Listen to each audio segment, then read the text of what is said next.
안녕하세요, 유세입니다. 오늘은 직장생활 성공하려면 꼭 비밀로 해야 할 일들이라는 주제로 함께 하겠습니다. 강의 다니면서 직장생활 어떻게 해야 성공합니까? 이런 질문을 자주 받아요. 누구나 관심이 있겠죠, 직장인이라면. 누구는 진짜 관심이 아주 많고, 또 그래서 이제 그거에 대해서 어떻게 하면 될까 방법을 막 찾고 실천하고 성장하는 사람들이 있고요.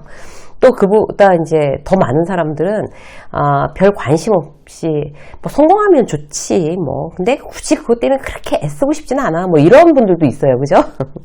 이 방송에 관심을 가지고 열심히 보시는 분들은 특히 이제 직장 생활이나 자기 성장에 대단히 관심이 많아서 애써서 실천하시는 분들이라는 공통점이 있습니다. 그러니까 이렇게 열심히 출근 시간에 듣고 퇴근하고 나서 듣고 이제 그러시는 거죠.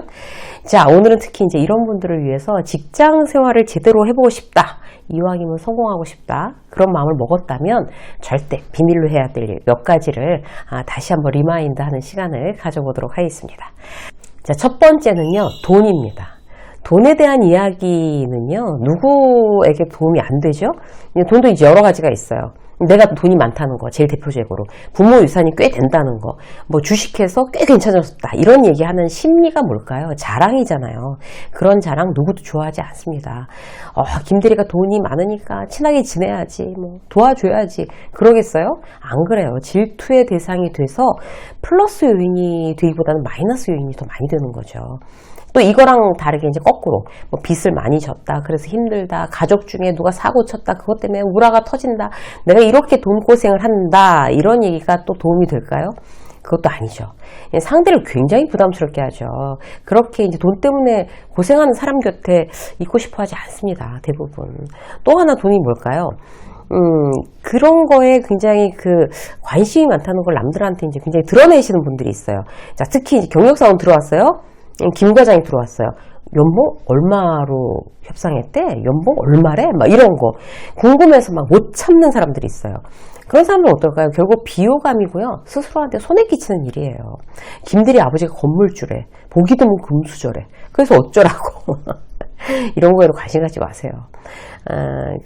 연봉 협상 처리되잖아요. 그러면 이제 누구 연봉 얼마 받느냐, 누가 어떻게 계약을 잘 해냈느냐, 이런 거에 뭐 대단히 관심을 가지시는 분들 계시죠.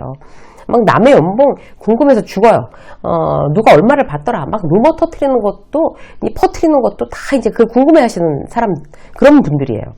자기 에너지 쓰고 남한테 비호감 되는 가장 적극적인 방법이 되겠습니다. 자, 이제부터 단순하게 생각하세요. 돈에 관련한 가능한 드러내지 말자.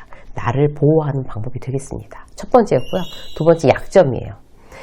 약점을 드러낸다는 거는요, 예를 들어서 이제 전쟁을 하는데 이길 생각이 저는 전쟁터에서 전혀 없습니다, 마음대로 와서 무찔러 주세요, 이거랑 비슷해요.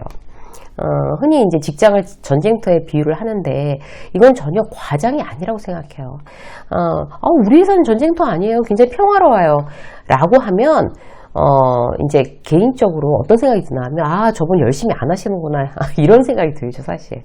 왜 전쟁터라고 하나 하면, 회사에서는 정말 목숨을 걸 만큼 최선을 다해서 싸워서 내가 원하는 것을 얻어내는 과정이기 때문에 그렇습니다.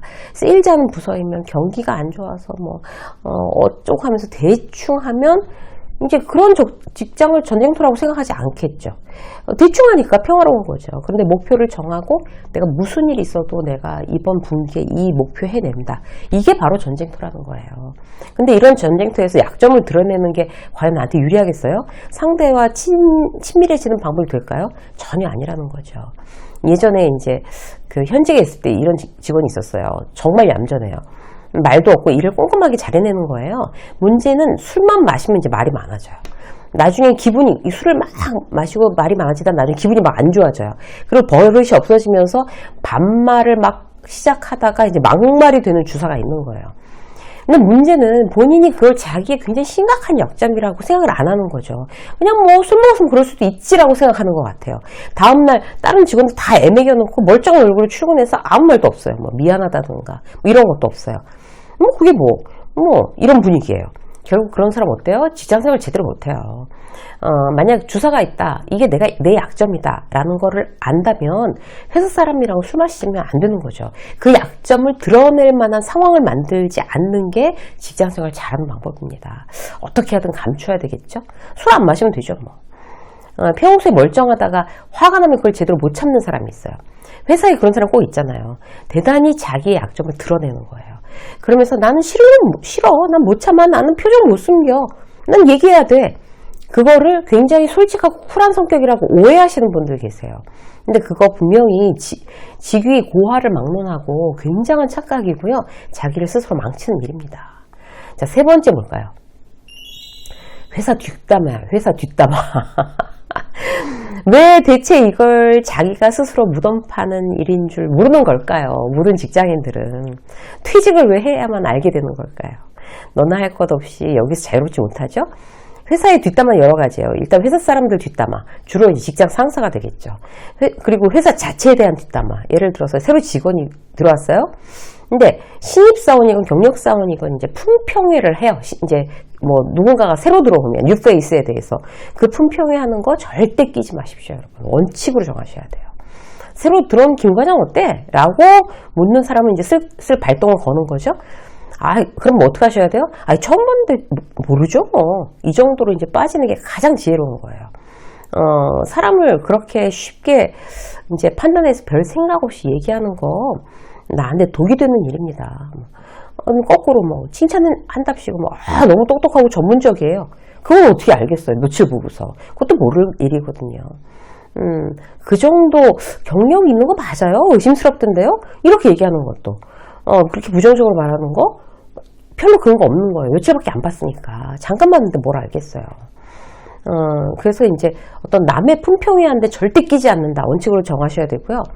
그리고 직장 상사한테 이제 막 늘 스트레스 막 받아요. 막 이상한 직장 상사한테 걸려서. 점심시간에 밥 먹으면서 동료랑 계속 그 직장 상사 욕을 막 해요. 밥 먹으면서 막, 이 먹는 데 관심 없고, 그 직장 상사 오전에 뭐라고 말했는가, 정말 진짜 사람이 아니라 넌 둥 이래 가면서, 난 그런 인간 처음 봤다는 둥 이래 가면서.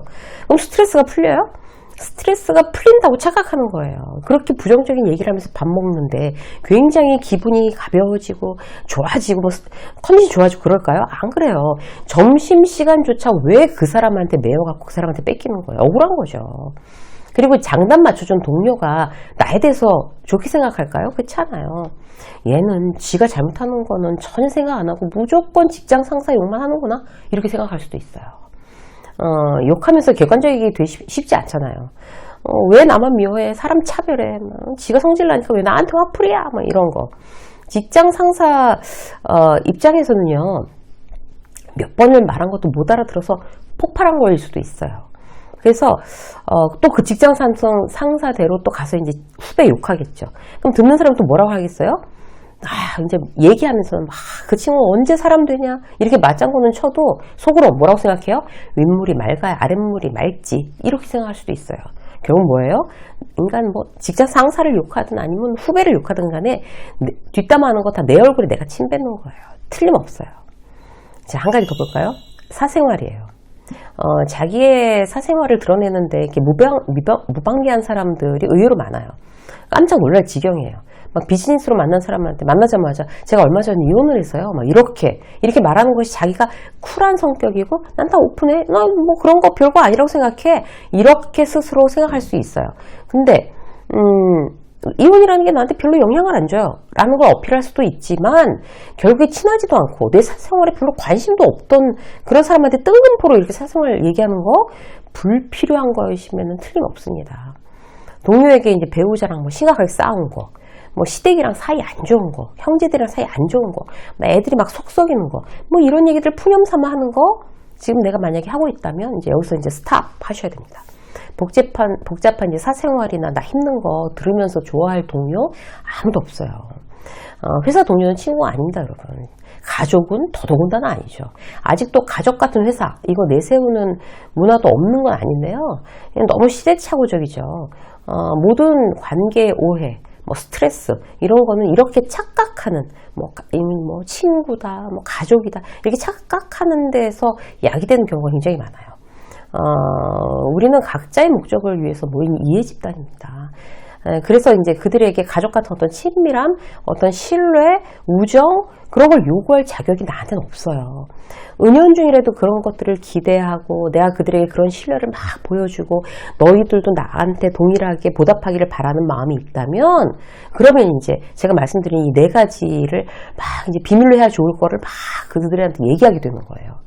그러나 이제 회사는요, 회사일 뿐. 드라마에 나오는 그런 판타지 같은 관계를 내가 맺어보겠어. 그렇게 오해하지 않으시기 바랍니다.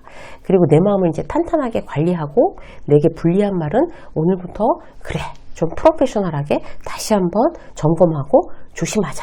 이렇게 결심하는 10분이 되셨길 바랍니다. 그러면 굉장히 유익한 시간이었겠죠? 유쌤의 직장 수업 오늘 여기까지 하겠습니다. 고맙습니다.